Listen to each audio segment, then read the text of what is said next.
नमस्कार सभी को। तो चलिए आज हम लोग फिर से एक बार शुरू करते हैं आगे की क्लास को। तो हम लोग पिछले क्लास में पूर्व ऐतिहासिक बिहार के बारे में पढ़े थे, ठीक है।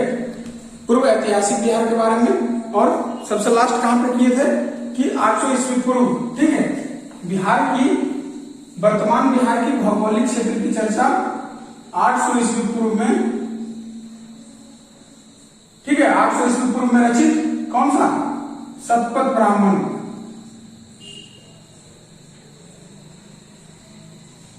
शतपथ ब्राह्मण में बिहार के भौगोलिक क्षेत्र की चर्चा सबसे पहले शतपथ ब्राह्मण में मिला था। तो आज हम लोग अपने प्राचीन बिहार के बारे में कुछ नया सीखते हैं। तो बात यूं है कि 6वीं शताब्दी ईस्वी पूर्व, ठीक है, 6वीं शताब्दी ईस्वी पूर्व, 6वीं शताब्दी ईस्वी पूर्व में जो है उत्तर भारत में, ठीक है, उत्तर भारत में संगठित राज्यों का उदय हुआ, ठीक है, संगठित राज्यों का उदय हुआ। उस काल के बौद्ध रचनाओं में, उस काल के बौद्ध रचनाओं में 16 महाजनपद और 10 गणराज्यों की चर्चा मिलती है, ठीक है। तो उन 16 महाजनपद में 3 महाजनपद अंग, मगध और कौन सा लिच्छवी, अंग, मगध और लिच्छवी, ये 3 महाजनपद कहां पे थे? बिहार के क्षेत्र में है, ठीक है। ये 3 महाजनपद बिहार के क्षेत्र में है। तो इस 3 महाजनपदों में अंग, मगध और लिच्छवी, ठीक है, ये तीनों बिहार के क्षेत्र में थे। अंग और मगध ये गंगा के दक्षिणी भाग में, ठीक है, अंग और मगध ये दोनों दक्षिणी भाग में, और ये लिच्छवी गंगा के उत्तरी भाग में, ठीक है, उत्तरी भाग में था। अंग का जो राज्य था ये वर्तमान में कहां? मुंगेर और भागलपुर, मुंगेर और वर्तमान के जो मुंगेर और भागलपुर के जिला का जो क्षेत्र है ये आंध्र प्रदेश वहां पे स्थित था, ठीक है। तो आंध्र प्रदेश वर्तमान मुंगेर और भागलपुर के जिलों के जो क्षेत्र हैं वहां स्थित थी। अंग की राजधानी कहां थी? अंग की राजधानी चंपा, ठीक है, अंग की राजधानी चंपा थी। वर्तमान में क्या है? चंपानगर, ठीक है, वर्तमान में इसका नाम चंपानगर है। ये भागलपुर के समीप है, ठीक है, ये भागलपुर से कुछ ही दूरी पर भागलपुर जिले के अंतर्गत ही है, ठीक है। तो अंग की क्षेत्र जो था वो वर्तमान मुंगेर और भागलपुर के जिलों के क्षेत्र में था। अंग की राजधानी कहां थी? चंपा, ठीक है, अंग की राजधानी चंपा थी, जो वर्तमान में चंपानगर है। बात आती है मगध की, ठीक है, मगध की। तो मगध का राज्य जो था वो वर्तमान, मगध जो था वो वर्तमान में पटना, गया, नालंदा, जो वर्तमान ये पटना, गया, नालंदा जिला का जो क्षेत्र है, ठीक है, वर्तमान में पटना, गया और नालंदा जिला का जो क्षेत्र है मगध राज्य इस क्षेत्र में थी, ठीक है। तो मगध की राजधानी कहां हुआ करती थी? तो मगध की राजधानी गिरिब्रज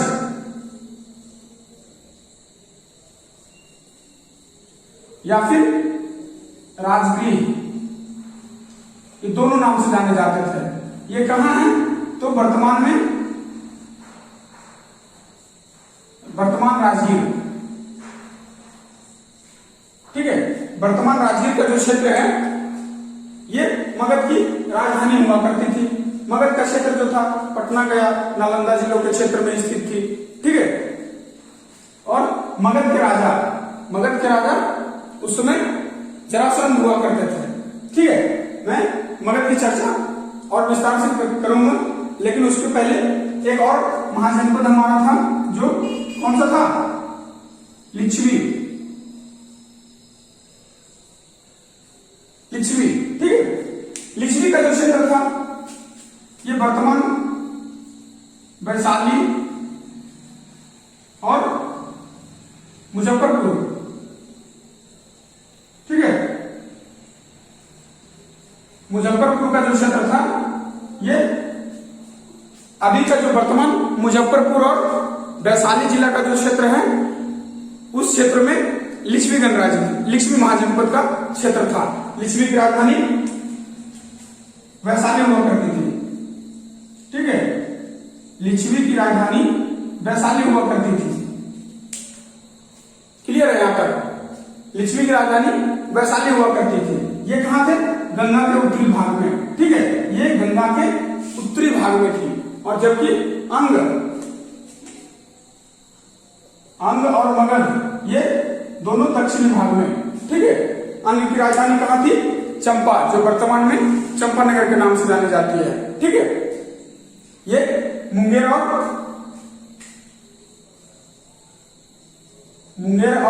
भागलपुर, ठीक है, ये मुंगेर और भागलपुर के जिला का जो क्षेत्र है ये वहां पे स्थित थे, ठीक है।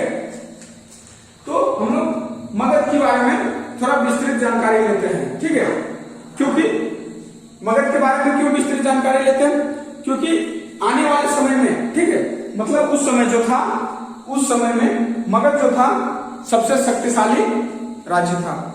मगध जो था सबसे शक्तिशाली राज्य था, ठीक है। मगध के राजा जरासंध थे, ठीक है, मगध के राजा जरासंध थे। अब थोड़ा जरासंध के बारे में जान लेते हैं, ठीक है। तो जरासंध कौन थे? मगध के राजा थे, जिन्हें वरदान प्राप्त था कि वो अमर है, उन्हें कोई मार नहीं सकता है, ठीक है। लेकिन उन्हें किसने परास्त किया था?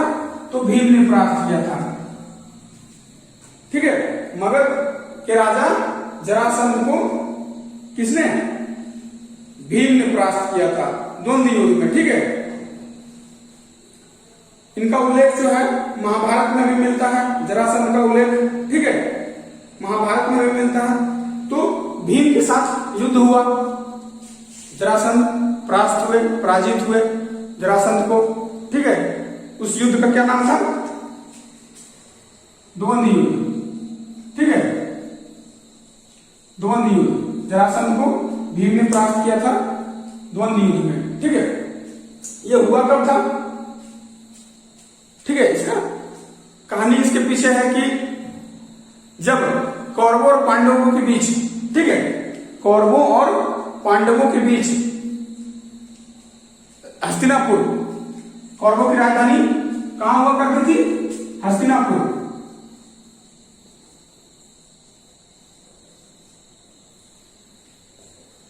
जब लाक्षागृह षड्यंत्र में, ठीक है, जब लाक्षागृह षड्यंत्र में यह कोशिश किया गया कि पांडवों को मार दिया जाए, कौरवों के द्वारा यह प्रयास किया गया था कि पांडवों को मार दिया जाए, लेकिन पांडवों को सही समय पर जानकारी होने के कारण पांडव बच गए थे और वो अज्ञातवास में, ब्राह्मण के रूप में अज्ञातवास में रहने लगे थे। लेकिन फिर यूं धीरे धीरे धीरे धीरे, ठीक है, धीरे धीरे वो फिर से उनके बारे में पता चला, श्री कृष्ण ने उनकी खोज की है कि कहां पर है वो। और उसके बाद क्या हुआ कि हस्तिनापुर पहुंचने के बाद, ठीक है, हस्तिनापुर पहुंचने के बाद लोगों से, पितामह भीष्म जो गंगा पुत्र थे, उनसे सारे लोगों ने कहा कि भाई पांडवों को भी उनकी राज्य में रहने की अधिकार है, ठीक है, उन्हें भी उनका क्षेत्र मिलना चाहिए, उन्हें भी उनका अधिकार मिलना चाहिए। तो क्या हुआ भाई, सबों ने अपना अपना मत दिया, ठीक है, सबों ने अपनी अपनी विचार रखी कि भाई विभाजन होना चाहिए हस्तिनापुर का, ठीक है, हस्तिनापुर का विभाजन होना चाहिए। और उस समय के राजा कौन थे वहां? धृतराष्ट्र, ठीक है, धृतराष्ट्र, जिन्हें क्या थे वो? जन्मांध भी कहा जाता है उनको, जन्म से अंधे थे धृतराष्ट्र। तो उन्होंने कहा कि हस्तिनापुर का विभाजन संभव नहीं है और हस्तिनापुर का विभाजन नहीं होगा। तो फिर दुर्योधन, ठीक है, जो कौरवों के राजा थे दुर्योधन, तो उन्होंने कुछ प्रस्ताव रखा, कुछ बातें हुई वहां पे। उसके बाद में वो अपना बोले कि हाँ ठीक है विभाजन होगा, लेकिन पांडवों को हमें जो क्षेत्र देंगे वो क्षेत्र स्वीकार करना पड़ेगा पांडवों को। तो पांडवों को कौन सा क्षेत्र दिया गया? खांडवप्रस्थ, ठीक है, खांडवप्रस्थ। तो खांडवप्रस्थ दिया गया। खांडवप्रस्थ एक ऐसा क्षेत्र था जो बिल्कुल निर्जीव थी, वहां की भूमि बिल्कुल बंजर थी, घने वन थे, बहुत सारे विषैले जीव जंतु रहते थे, जानवरों का वास था खांडवप्रस्थ। तो फिर भी पांडवों ने क्या किया कि खांडवप्रस्थ को स्वीकार किया और वो यहाँ पे अपना राज्य स्थापित करने लगे, ठीक है। राज्य स्थापित करने के लिए उन्हें यशस्वी यज्ञ करना था। तो उनके लिए जो जितनी भी बाधाएं आ रही थी उस यज्ञ को करने के लिए, उसमें एक बाधा मगध के राजा जरासंध, ठीक है, जरासंध भी थे, ठीक है। तो जरासंध को फिर भीम ने ललकारा और द्वंद्व युद्ध में परास्त किया। और यही खांडवप्रस्थ, ठीक है, यही खांडवप्रस्थ बाद में क्या बना? इंद्रप्रस्थ के नाम से जाना जाने लगा, ठीक है। खांडवप्रस्थ बाद में इंद्रप्रस्थ के नाम से जाना जाने लगा। तो इस तरह से जरासंध की क्या होती है? हार होती है, ठीक है, जरासंध की हार होती है। उसके बाद मगध साम्राज्य का विस्तार, ठीक है, मगध साम्राज्य का विस्तार में दो शासकों का सबसे बड़ा योगदान है, ठीक है। मगध साम्राज्य के विस्तार में दो शासकों का सबसे बड़ा योगदान है, ठीक है। उन्होंने मगध साम्राज्य को विकसित करने में काफी मेहनतें, काफी योगदान रहा है उनका, काफी भूमिकाएं रही है। तो 6ठी शताब्दी ईस्वी के पूर्व में, ठीक है, हम लोग बात कर रहे हैं 6ठी शताब्दी ईस्वी पूर्व में, ठीक है, मगध की राजधानी जो है, मगध राज्य की राजनीतिक स्थिति सुदृढ़ होने लगी थी, ठीक है। तो दो शासक कौन कौन थे? किन्हीं को पता? तो बिंबिसार और अजातशत्रु, ठीक है, बिंबिसार और दूसरा थे अजातशत्रु। अजातशत्रु कौन थे? तो बिंबिसार के पुत्र थे, ठीक है, बिंबिसार के पुत्र थे अजातशत्रु। तो सबसे पहले बिंबिसार, ठीक है, हम लोग बात करते हैं सबसे पहले बिंबिसार की। तो बिंबिसार ने क्या किया था कि 15 वर्ष की आयु में, ठीक है, बिंबिसार 15 वर्ष की आयु में गद्दी प्राप्त कर ली थी, ठीक है, गद्दी प्राप्त कर ली थी। बिंबिसार 15 वर्ष की आयु में गद्दी प्राप्त की थी।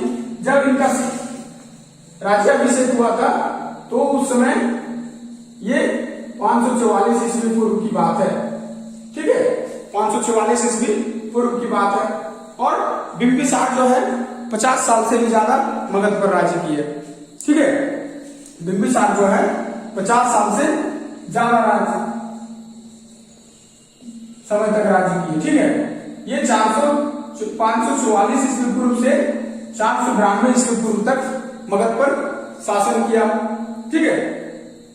उसके अधीन, ठीक है, बिंबिसार के आने के बाद ही मगध साम्राज्य का जो विस्तार है शुरू हो गया, ठीक है, मगध साम्राज्य का विस्तार शुरू हो गया। बिंबिसार जो था एक महत्वाकांक्षी शासक था, एक योग्य कूटनीतिक भी था, ठीक है। कूटनीतिक होता है ज्यादा दिमाग से काम लेने वाला। तो बिंबिसार जो है 50 साल से अधिक साल तक शासन किया भाई, तो बिना दिमाग लगाए तो हो नहीं सकता है। तो बिंबिसार बहुत दिमागी आदमी था, कूटनीतिक था। उसने क्या किया कि वैवाहिक संबंधों को अपनी, क्या कहते हैं उसको, राज्य को सुदृढ़ बनाने के लिए, उसकी स्थिति अच्छी करने के लिए उन्होंने वैवाहिक संबंधों का सहारा लिया। ठीक है, वैवाहिक संबंधों का सहारा लिया। ठीक है, उसने वैवाहिक संबंधों का सहारा लिया। वो वैवाहिक संबंधों की नीति अपनाई। क्या होता है वैवाहिक संबंधों की नीति? वो शादी करना शुरू किए। ठीक है, वो शादी करना शुरू किए। तो बिंबिसार जो थे सबसे पहले जो बिंबिसार की पहली पत्नी थी, ठीक है, कौन थी? कोसला देवी। ठीक है, बिंबिसार की जो पहली पत्नी थी वो कोसला देवी थी। कोसला देवी ये कौन थी? तो कौशल। ठीक है, ये कौशल की राजकुमारी थी। कौशल का जो क्षेत्र था वो बनारस काशी का जो क्षेत्र था वो उस समय कौशल के क्षेत्र के नाम से जाना जाता था। ठीक है, इस विवाह में जो है, ठीक है, इस विवाह में ये कौन थी? कौशल की राजकुमारी। तो बिंबिसार को इस विवाह करने के पश्चात, ठीक है, बिंबिसार को इस विवाह करने के पश्चात दहेज में काशी का क्षेत्र मिला उसे। ठीक है, दहेज में काशी का क्षेत्र मिला। तो मगध साम्राज्य का क्या हुआ? विस्तार हुआ। अवश्य विस्तार हुआ, क्योंकि मगध पहले इन्हें जो क्षेत्र था उसके अलावा काशी का क्षेत्र इनके साथ जुड़ गया। साथ ही साथ कौशल के जो शासक थे, ठीक है, साथ ही साथ कौशल के जो शासक थे वो क्या हुए? इसके दोस्त बन गए।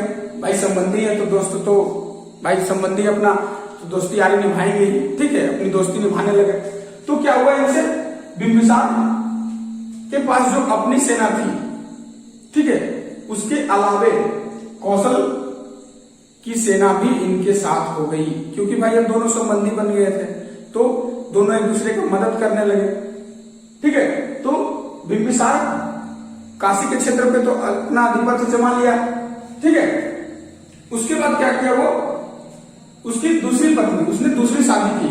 ठीक है, दूसरी पत्नी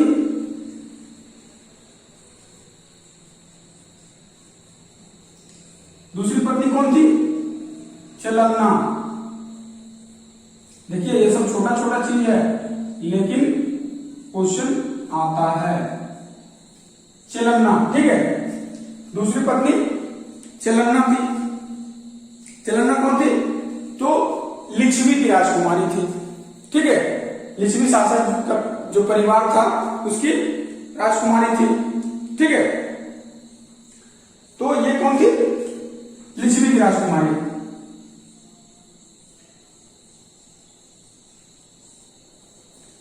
चलन्ना लिच्छवी की राजकुमारी थी।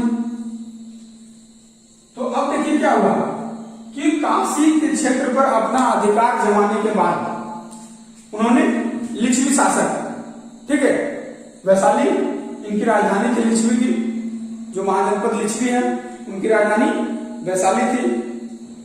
तो इस विवाह के पश्चात क्या हुआ कि उनका संबंध जो है लिच्छवियों के साथ अच्छा हो गया। लिच्छवी के शासक जो थे वो भी उनके दोस्त बन गए। तो बिंबिसार क्या हुआ? इस तरह से और भी मजबूत हो गया। ठीक है, बिंबिसार और भी मजबूत हो गया। अब उनके पास कौशल के भी सेना थे और लिच्छवी के भी सेना उनके साथ थे, क्योंकि भाई दोनों उनके संबंधी हो गए थे अब। ठीक है, उन्होंने आगे फिर साम्राज्य विस्तार के लिए उन्होंने तीसरी शादी की। ठीक है, उन्होंने तीसरी शादी भी की। तीसरी पत्नी कौन थी? तीसरी पत्नी कौन थी? तो पंजाब की भद्र राजकुमारी।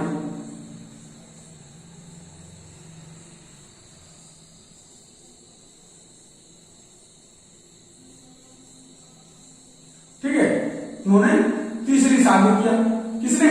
बिंबिसार ने। ठीक है, तीसरी शादी किया। तो इससे क्या हुआ कि ये जो क्षेत्र थे ये भी उनके संबंधी हो गए, ये भी उनकी मदद करने लगे।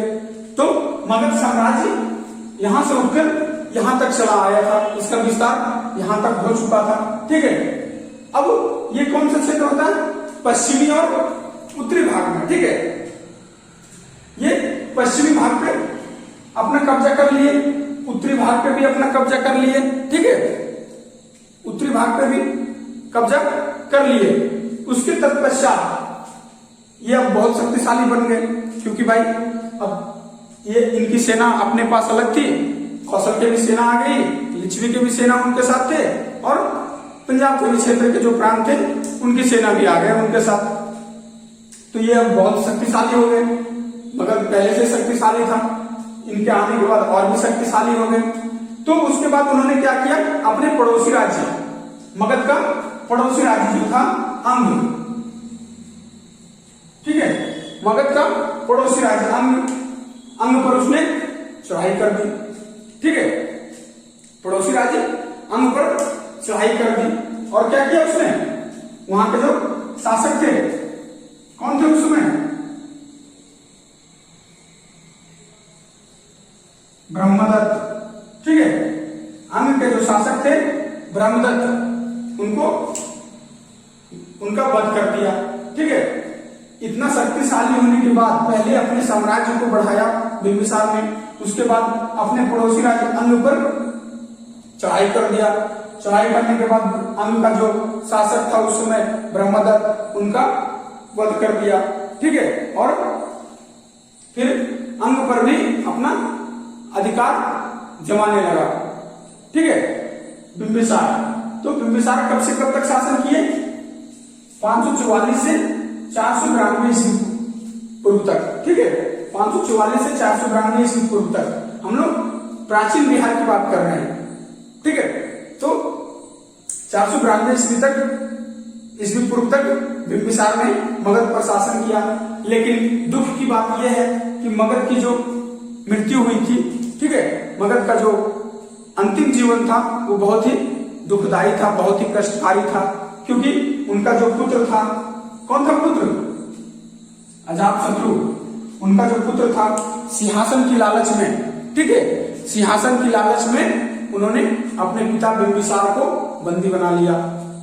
ठीक है, अपने पिता बिंबिसार को बंदी बना लिया और क्या किया?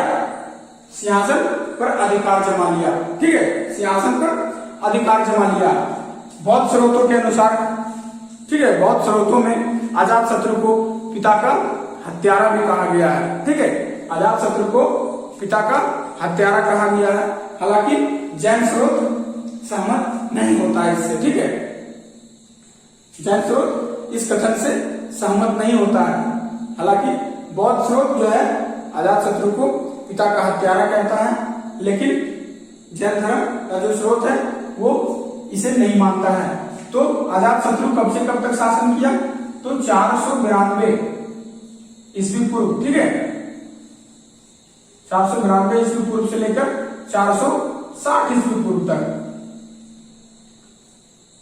ठीक है, देखिए ये एक इतिहास ऐसी चीज है, अगर आप इसे मजेदार बनाएंगे तो और भी मजा आएगा।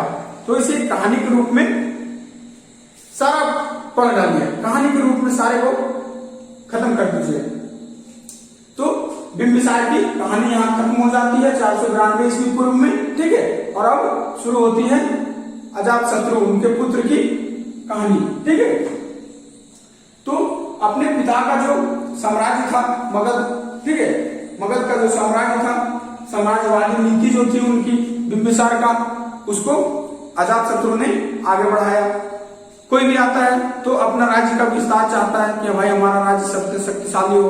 ठीक है, तो इनके मृत्यु के बाद, बिंबिसार की मृत्यु के बाद कौशल का जो क्षेत्र था, काशी का जो क्षेत्र था, वो पुनः कौशल का जो राजकुमार था उस पर अधिकार जमा लिया था।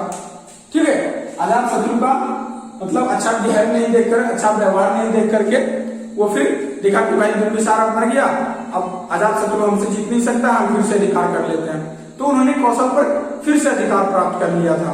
कौशल के शासक, कौशल के शासक कौन थे? प्रसेनजीत। ठीक है, कौशल के शासक प्रसेनजीत थे। तो अजातशत्रु ठीक है, अपने पिता के साम्राज्यवादी नीति को क्या किया, आगे बढ़ाया। ठीक है, अपने पिता के साम्राज्यवादी नीति को आगे बढ़ाया, उन्होंने भी युद्ध लड़ा। ठीक है, तो अजात शत्रु का दो प्रमुख युद्ध, ठीक है, उन्होंने तो बहुत ही महत्वपूर्ण युद्ध लड़े थे। पहला युद्ध लड़े थे कौशल के राजकुमार के साथ। ठीक है, कौशल के राजकुमार के साथ, तो कौशल के साथ, कौशल के शासक कौन थे, प्रसेनजीत, उन्होंने प्रसेनजीत के साथ लड़ाई कर दिया। ठीक है, लड़ाई करने के बाद क्या होता है कि प्रसेनजीत जो है हार जाते हैं और काशी का क्षेत्र जो है उन्हें पुनः प्राप्त हो जाता है, यानी काशी का क्षेत्र जो है फिर से एक बार मगध साम्राज्य में शामिल हो जाता है। और यही नहीं, सिर्फ काशी का क्षेत्र ही वापस नहीं लिए, बल्कि प्रसेनजीत की जो पुत्री थी, यानी कौशल की दूसरी राजकुमारी, ठीक है, प्रसेनजीत की जो पुत्री थी कौन थी, वजीरा, कौशल के शासक प्रसेनजीत की पुत्री वजीरा थे। ठीक है, तो जब उन्होंने कौशल के शासक प्रसेनजीत के साथ लड़ाई किए, युद्ध किए, तो उन्होंने काशी का क्षेत्र तो प्राप्त किया ही किया, साथ ही साथ उन्होंने वजीरा से शादी भी कर ली। ठीक है, वजीरा से शादी भी कर ली, क्योंकि उनके पिता जो थे बिंबिसार, उन्होंने भी ऐसा ही किया, वैवाहिक संबंधों को स्थापित कर अपने साम्राज्य का विस्तार किया। ठीक है, तो उन्होंने काशी के क्षेत्र को पुनः मगध में मिला लिया और प्रसेनजीत की पुत्री वजीरा का जो है उसके साथ विवाह भी कर लिया। दूसरा युद्ध जो लड़ा था अजातशत्रु, ठीक है, दूसरा युद्ध जो लड़ा था वो वज्जी गणराज्य के साथ।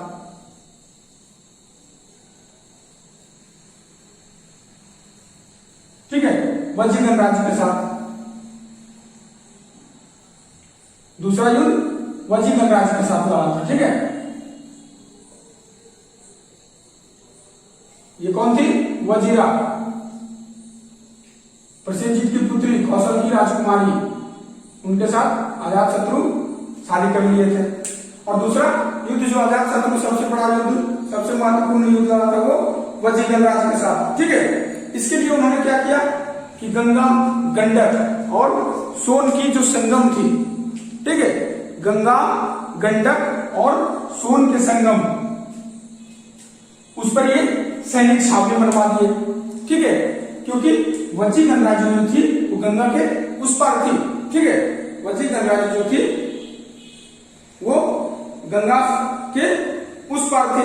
ठीक है, तो उन्होंने क्या किया कि गंगा, गंडक और सोन का जो संगम था उस पर सैनिक छावनी बनवाया। ठीक है, और जहां पर सैनिक छावनी बनवाया था वो क्या कहलाया था, वो क्षेत्र पाटलीग्राम। ठीक है, जहां पर वो अपना सैनिक छावनी बनवाए थे वो पाटलीग्राम कहलाया। ठीक है, और यही पाटलीग्राम बाद में जाकर के पाटलिपुत्र बन गया। पाटलिपुत्र बना तो उसके बाद क्या हुआ, मगध साम्राज्य की राजधानी बन गई पाटलिपुत्र। पहले मगध साम्राज्य की राजधानी कहां थी, तो गिरिव्रज या राजगृह, यानी कि वर्तमान राजगीर में। फिर ये क्या हुआ, इन्होंने सैनिक छावनी बनवाया और उस जगह का नाम पाटलीग्राम हुआ। ठीक है, वो पाटलीग्राम कहलाया और ये बाद में क्या हुआ, पाटलिपुत्र बना और मगध साम्राज्य की राजधानी बना।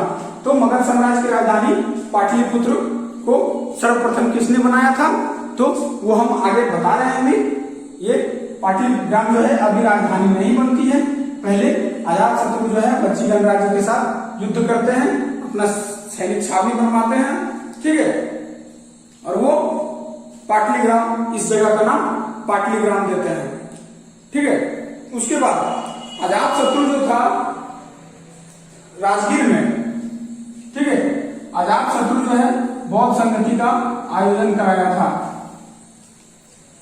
अजातशत्रु बौद्ध संगति का आयोजन कराया था। ठीक है, सर्वप्रथम यानी कि पहला बौद्ध संगति का आयोजन पहला बौद्ध संगति का आयोजन जो है अजातशत्रु ने कराया था, कहां पे? राजगीर में। ठीक है, बौद्ध संगति।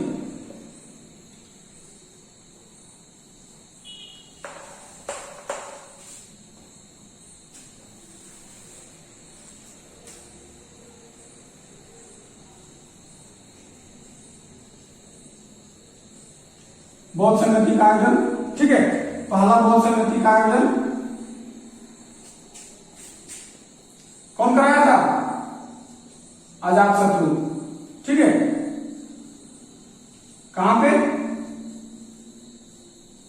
तो राजगीर में। ठीक है, राजगीर में कराया था। ठीक है, पहला बौद्ध संगति का आयोजन राजगीर में कराया था। उसमें क्या किया गया था? बुद्ध के उपदेशों का संकलन किया गया था। ठीक है, बुद्ध के उपदेशों का संकलन किया गया था, जिसमें कि 2 श्रृंखला थी। 2 श्रृंखला, ठीक है। पहला थी श्रुति, ठीक है, पहला थी श्रुत, जिसका मतलब होता है उक्तियां, और दूसरा था विनय, उसका मतलब होता है संघ का नियम। श्रुत यानी इसको उक्तियां कहते हैं। और दूसरा जो था, ठीक है, इसका दूसरा जो श्रृंखला था वो क्या था? क्या था? विनय। ठीक है, दूसरा श्रृंखला जो था उसका विनय था। इसका मतलब होता था संघ का नियम। ये क्वेश्चन देखिए, बौद्ध संगति, टोटल 3 बौद्ध संगति हुआ है, जिसमें सबसे पहला अजातशत्रु ने कराया है। ठीक है, ये क्वेश्चन पूछा जाता है, बहुत जगह मैंने ये क्वेश्चन देखा है। तो पहला बौद्ध संगति का आयोजन अजातशत्रु कराया था, कहां पे? राजगीर में। ठीक है, राजगीर में। इसकी 2 श्रृंखला थी, श्रुत और विनय। श्रुत का मतलब उक्तियां और विनय का मतलब संघ का नियम। ठीक है, अब यहां से देखिए कि अजातशत्रु कब से कब तक शासन किए थे? तो 492 से 460 ईस्वी पूर्व तक। ठीक है, तो 460 ईस्वी पूर्व के बाद होता क्या है कि अजातशत्रु का जो उत्तराधिकारी होता है, ठीक है, अजातशत्रु का उत्तराधिकारी कौन था? अजातशत्रु का उत्तराधिकारी उदयभद्र। ठीक है, या फिर उसे उदयीन के नाम से भी जाना जाता था। ठीक है, अजातशत्रु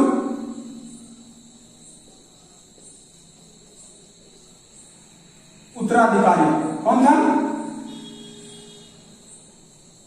उदयभद्र, या फिर इसी का नाम था क्या? उदयीन। ठीक है, ये मगध साम्राज्य का राजा बना। ठीक है, मगध साम्राज्य का राजा बना।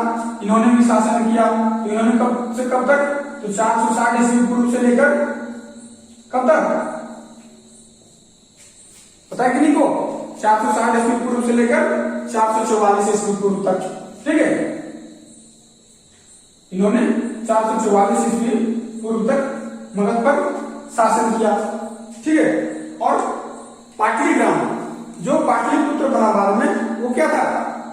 नदियों के संगम पर होने के कारण, ठीक है, नदियों के संगम पर होने के कारण संचार, यातायात, ठीक है, और व्यापार के दृष्टिकोण से बहुत ही अच्छा था। ठीक है, संचार का साधन था, यातायात के भी साधन थे, व्यापार के लिए भी अच्छा था। तो उन्होंने क्या किया कि पाटलिपुत्र को जो है अपनी राजधानी बनाया। ठीक है, पाटलिपुत्र को राजधानी बनाया। ठीक है, क्लियर है? उन्होंने पाटलिपुत्र को जो है राजधानी बनाया। ठीक है, तो सर्वप्रथम मगध राज्य की राजधानी पाटलिपुत्र किसने बनाया? तो उदयीन ने। ठीक है, ये भी सवाल कभी कभी डायरेक्टली पूछे जाते हैं। तो इन्होंने 460 से 444 ईस्वी पूर्व तक शासन किया और अपनी राजधानी कहां बनाया? पाटलिपुत्र में, ठीक है, अपनी राजधानी पाटलिपुत्र में बना। उसके बाद उदयन के बाद मगध साम्राज्य का जो राजा बना वो कौन बना, तो शिशुनाग, ठीक है। उदयन के बाद मगध का राजा शिशुनाग बना।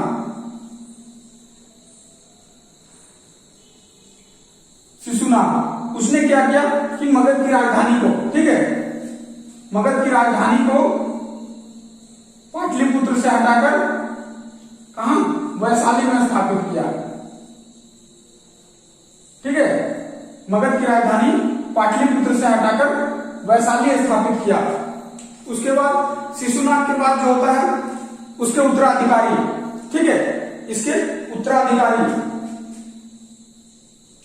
शिशुनाग के जो उत्तराधिकारी थे वो थे कौन, कालाशोक। शिशुनाग के जो उत्तराधिकारी थे कालाशोक, ठीक है। ये कालाशोक का जो शासनकाल था बहुत अल्पकालीन रहा था, ठीक है, अल्पकालीन रहा था, बहुत कम समय के लिए कालाशोक मगध की सत्ता पर, ठीक है, मगध की राजगद्दी पर बहुत कम समय के लिए था। लेकिन कालाशोक के अधीन ही, ठीक है, कालाशोक के अधीन ही वैशाली में द्वितीय, ठीक है, द्वितीय बौद्ध संगति का आयोजन हुआ, ठीक है, कहां पे, वैशाली में, ठीक है। पहला बौद्ध संगति का आयोजन कहां हुआ था, राजगीर में। किसने कराया था, अजातशत्रु। कितने श्रृंखला थे, 2, श्रुत और विनय, ठीक है। श्रुत का अर्थ होता था क्या, श्रुत का अर्थ बताइए, श्रुत का अर्थ उक्तियां, और दूसरा कौन था, विनय। विनय का अर्थ क्या था, संघ का नियम। तो उसके बाद शिशुनाग के उत्तराधिकारी कालाशोक ने क्या किया, वैशाली में द्वितीय बौद्ध संगति का आयोजन कराया, ठीक है, द्वितीय बौद्ध संगति का आयोजन कराया। कालाशोक का जो शासनकाल था वो बहुत कम समय के लिए था, ठीक है। उसके बाद क्या हुआ कि कालाशोक के बाद, ठीक है, 344 ईस्वी पूर्व में, 344 ईस्वी पूर्व में, ठीक है, किसने महापद्मनंद ने, ठीक है, महापद्मनंद ने सत्ता पर अधिकार कर लिया। 344 ईस्वी पूर्व महापद्मनंद ने सत्ता पर अधिकार प्राप्त कर लिया, ठीक है, कालाशोक को हरा दिया और उसने सत्ता पर अधिकार प्राप्त किया, ठीक है, ठीक है। तो ये रहे मगध राज्य, उनके राजा और उनके शासनकाल, उनके द्वारा लड़ी गई लड़ाइयां, ठीक है, ये सारी चर्चाएं हो चुकी है। और अब एक चीज और देखिए कि मगध साम्राज्य का जो उत्कर्ष था, ठीक है, मगध साम्राज्य का इतना ज्यादा विस्तार होना, उसके कई कारण थे, ठीक है, मगध साम्राज्य के विस्तार के कई कारण, तो मगध साम्राज्य के उत्कर्ष के कई कारण थे।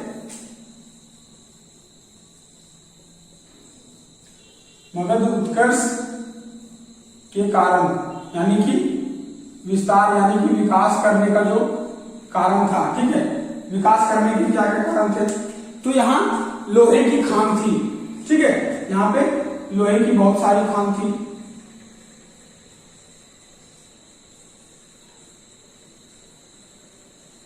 उससे क्या होता था, लोहे की खान होने के कारण यहाँ जो है हथियारों का निर्माण बहुत अच्छा होता था, हथियारों के निर्माण में बहुत सहायक होता था, ठीक है, हथियारों के निर्माण में सहायक,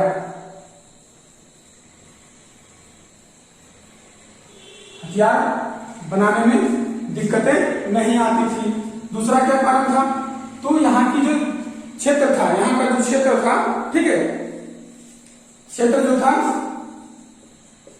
वो क्या था, अत्यधिक उपजाऊ थी,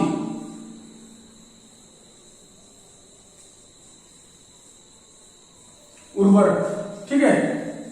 मगध का जो क्षेत्र था ये बहुत उपजाऊ और उर्वर था, ठीक है। यहाँ पे नए नए अस्त्र शस्त्र का विकास होता था, ठीक है। नए अस्त्र शस्त्र का विकास, इसमें दो सबसे प्रमुख है, महाशिला कंटक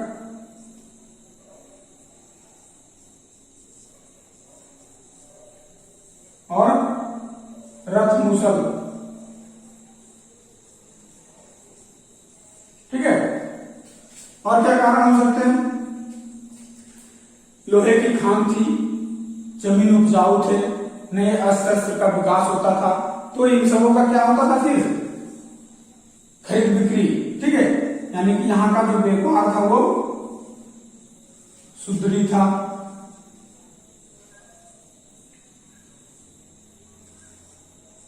ठीक है। व्यापार सुधरी था, व्यापार से क्या होता था? आर्थिक स्थिति अच्छी होती थी,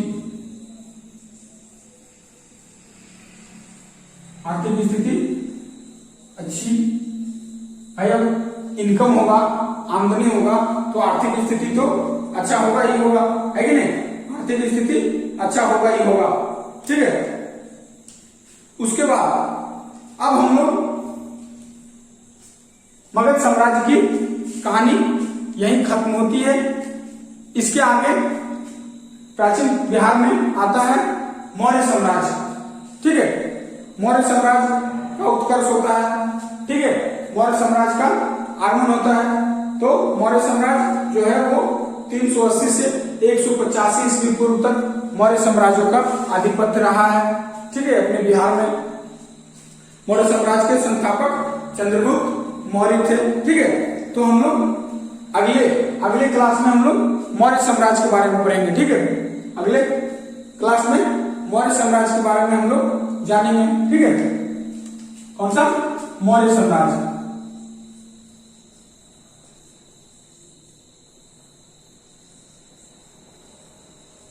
चंद्रगुप्त मौर्य, ठीक है। हम लोग उनके बारे में भी पढ़ेंगे, चंद्रगुप्त मौर्य के बारे में, ठीक है। और तब तक के लिए यही हम लोग मगध की कहानी को समाप्त करते हैं।